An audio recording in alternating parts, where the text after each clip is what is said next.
The day of Princess Diana's funeral was not just a royal event, it was a moment when the entire world stood still. On September 6, 1997, millions of people gathered in silence, their hearts heavy with grief, as they prepared to say goodbye to a woman who had touched lives far beyond the palace walls. The streets of London were filled with an ocean of flowers, letters, and tears, a silent proof of how deeply she was loved.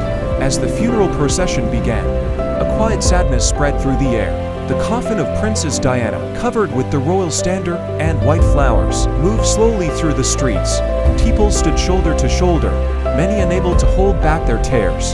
Some bowed their heads in respect, others whispered prayers, and many simply cried, overwhelmed by the loss. Inside Westminster Abbey, the atmosphere was filled with emotion. The silence was deep, almost overwhelming, as people from all walks of life came together to honor her memory. But it was the voice of Elton John that truly touched the hearts of millions as he performed Candle in the Wind.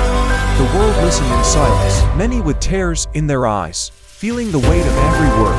Outside, beyond the walls of the Abbey, the grief was just as powerful. People who had never met Diana felt as if they had lost someone close to them. From London to New York, from Europe to Asia, millions watched the funeral live, united in sadness. It was not just the loss of a princess, it was the loss of a symbol of kindness, compassion, and humanity. As the ceremony came to an end, a deep silence followed, the kind of silence that speaks louder than words. It was a farewell filled with love, respect, and heartbreak.